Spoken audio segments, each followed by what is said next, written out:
7 years old. I've had a great life. I've lived up 2 lives. I know what it is to be on both sides of the fence. I know what it is to sow to the wind and reap a whirlwind. I know what it is trying to pick up the fragments of a life. Kicked out of school when just a snotty-nosed kid, go to work as an adult at 13 years old. I know what it is to walk on that side, but I know what it is to make the mark. Now, I'm not holy, I'm not righteous. I mean, people say, well, you ain't no better than I am. And I say this so much you get tired of it, especially poor Frances, God bless her heart. She's over in that luxury convalescent hospital this morning, wishing she was here to hear me scream so she could get upset with me. Amen. Listen to what, that whenever we stop and consider what Jesus said, man's life consisteth not in the things that he possesses. What is? And what does it consist of? A right relationship with God. Amen. Now, I know I'm going to make some of you right-wingers upset, as I do from time to time, but America is not built on the 10 Commandments. That's right. America is not built nor founded on a Judeo-Christian doctrine. Our founding fathers said the God of nature, the God that created. Amen. Now, wait a minute. Don't lose me. See, because that God, the Word, what did the Word tell us? Now, I told someone this week that was upset with me. I said, all right, you take your kid out when he sasses you out to the city limit sign, and you call your neighbors so we can go out and stone them. That's the law. The law of Moses is no more merciful than the law of Muhammad. The law of the Hebrews was a law that condemned a woman and left the man go free. There wasn't anything equal or just about that. The woman taken into adultery. You still with me? Mm-hmm. Amen.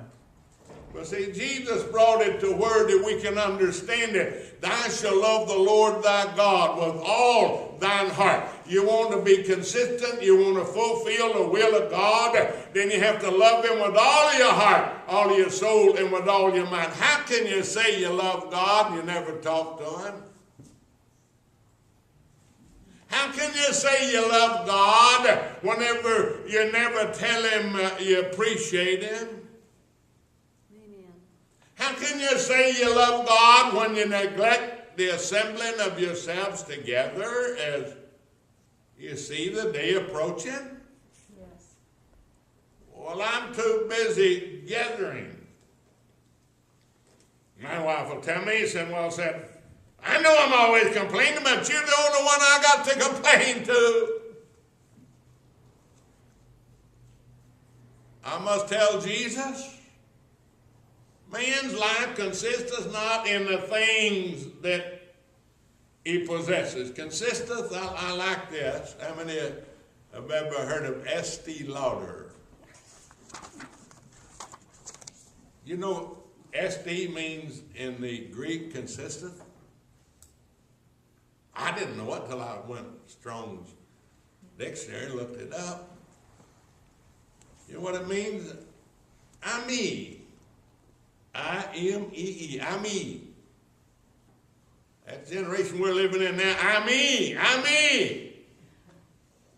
What are the preachers preaching? They're preaching wealth. They're preaching prosperity. Material prosperity. And inside it's filled with dead men's bones. Yes.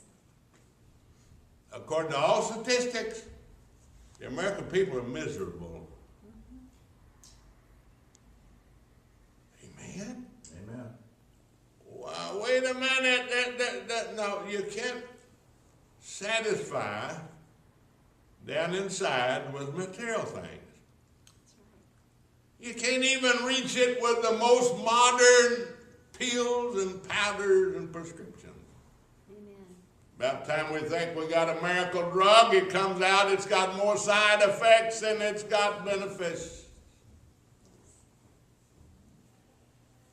Man's life consists of esteem, me.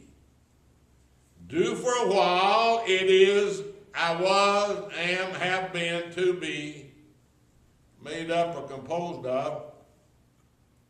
But the definition in the Greek that I like, it says holding firm together. Consists of holding firm together. This, think about it. That while we're coming loose at the seams, did you know that our leaders on both sides of the aisle, and the ones in the middle, and the whale hunter, and the new one up in New Hampshire or something, are all trying to tell us America's got problems? We're coming loose at the seams. Our families are dissolving. Our schools are failing. The suicide rate among children and teenagers is spiraling out of control, and the military are killing more in suicide than they're on the battlefield. We're coming loose at the seams. Consist of what if it doesn't consist of material things, what is going to hold us together? Is money? Or you give us more money, we'll be a better teacher. You give us more money, we can be a better preacher. You give us more money, Reverend Jones will Feed the Hungry. How many have ever heard of Feed the Hungry? The largest charity organization, over $1 billion a year. His organization threw him out this week. Even though he's the one that started it, they threw him out. His son and his daughter involved in it, they threw him out. Greed. Man's life consists not in the things that he possesses. We're coming loose at the seam. What is it going to take to hold us together? Oh, we're going to go through a mock political season coming up here in 6 weeks. First part of November. Oh, we're going to have elections. Our elections are no better than Iraq or Iran. How many of you feel like you choose who you want? How many of you feel like your vote counts? Huh? Lord of God, what is taking place? Well, we're in a situation today that the thief came in. We didn't know when it came in, but the thief came in and sold us a bill of goods. Told us that gold is God. That greed is good. What did we lose? We lost that ability to commune with God. Amen. He said, "Now wait a minute, Lord." Said, "Tell my brother they divide this inheritance with me." And Jesus said, "You're going to have to understand a basic principle. The man's life does not consist in the things that he possesses. Because our possessions are now possessing us." Michael Douglas, over $200 million. It's in Parade magazine today.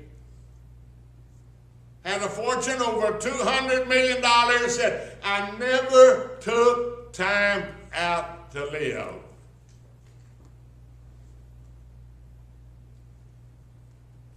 What holds us together?